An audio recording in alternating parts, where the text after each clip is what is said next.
Saudara, dugaan pengabaian polisi terhadap kasus pemerkosaan 3 anak oleh ayah kandungnya yang merupakan aparatur sipil negara di Luwu Timur, Sulawesi Selatan menjadi sorotan. Kasus ini membuat geram masyarakat setelah diungkap oleh media jurnalisme publik Project Multatuli yang sempat tak bisa diakses karena serangan cyber. 9 Oktober 2019 lalu, Lydia, bukan nama sebenarnya, mendatangi Mapolres Luwu Timur. Membawa sejumlah bukti berupa foto hingga video serta diagnosis awal hasil pemeriksaan puskesmas terhadap luka di tubuh anak-anaknya, Lydia melaporkan mantan suaminya karena diduga tega memerkosa ketiga anak kandung mereka yang belum berusia 10 tahun. Namun upaya Lydia mencari keadilan hingga saat ini belum berhasil. Pelaku yang merupakan ayah kandung para korban, seorang aparatur sipil negara dan punya posisi di kantor pemerintahan daerah, masih bebas.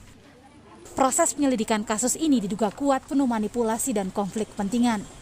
Hanya 2 bulan sejak Lydia membuat pengaduan, polisi menghentikan penyelidikan. Dugaan pengabaian polisi ini diungkap oleh Project Multatuli.org dalam artikel investigasinya yang berjudul 3 anak saya diperkosa. Artikel ini direpublikasi oleh kulturnatif.com dan sejumlah media lain sebagai bentuk solidaritas karena laman aslinya tak bisa diakses karena serangan siber setelah liputan investigasi ini terbit Selasa lalu. Di akun Instagramnya @humasreslutim, Polres Luwu Timur bahkan melabeli liputan investigasi ini sebagai hoax hingga membuat warganet geram. Polisi mengklaim tak ada bukti kuat hingga penyelidikan dihentikan. Tidak ditemukan bukti yang cukup adanya tindak pidana cabul sebagaimana yang dilaporkan. Hasil pemeriksaan atau visum et repertum di Puskesmas Malili tidak tampak ada kelainan, luka lecet atau tanda-tanda kekerasan pada dubur atau anus ketiga anak tersebut. Laporan hasil asesmen P2TP2A Kabupaten Luwu Timur tidak ada tanda-tanda trauma pada ketiga anak tersebut kepada ayahnya karena setelah sang ayah datang di kantor P2TP2A, ketiga anak tersebut menghampiri dan duduk di pangkuan ayahnya.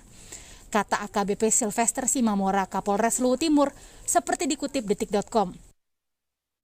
Padahal, hasil pemeriksaan fisik ketiga korban dari sebuah puskesmas yang dibawa sang ibu menunjukkan hal berbeda. Dalam 3 dokumen diagnosis awal puskesmas terhadap masing-masing anak yang digunakan sebagai rujukan ke rumah sakit ini, tertulis kerusakan anus akibat pemaksaan persenggamaan, kerusakan vagina akibat pemerkosaan, dan peradangan pada vagina dan susah buang air besar. Namun bukti-bukti diagnosis awal, dokumentasi foto dan rekaman video, serta hasil pemeriksaan ke rumah sakit ini diabaikan oleh penyidik Polres Luwu Timur. Kepada Project Multatuli.org, ibu korban berkisah, pada 9 Oktober 2019, polisi mengantarkan ketiga anaknya untuk visum tanpa pendampingan. Kemudian, ketiganya dimintai keterangan oleh penyidik berseragam tanpa didampingi ibunya, penasihat hukum maupun pekerja sosial atau psikolog. Ibu korban pun diminta menandatangani berita acara pemeriksaan tersebut, tapi dilarang membacanya terlebih dulu. Kondisi kesehatan mental ibu korban juga diduga dipakai untuk mendelegitimasi laporan pemerkosaan terhadap ketiga anak tersebut. Hasil pemeriksaan psikiatri terbit 11 November 2019. Ibu korban disebut memiliki gejala-gejala waham bersifat sistematis yang mengarah gangguan waham menetap.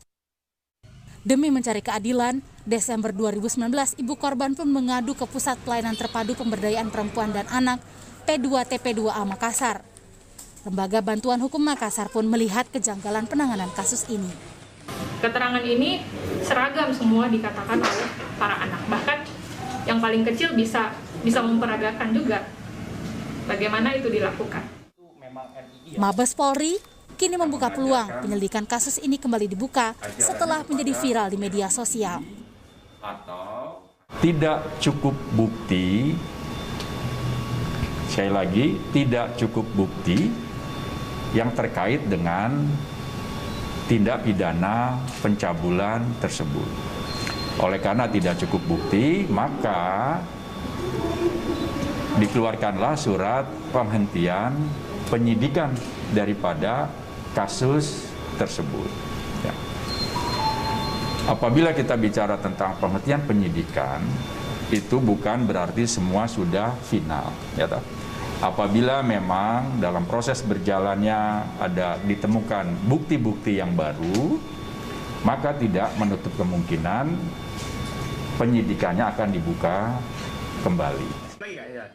Komnas Perempuan, Lembaga Bantuan Hukum Makassar, dan Kementerian Perempuan dan Anak menuntut polisi agar penyelidikan kasus pemerkosaan anak ini kembali dibuka.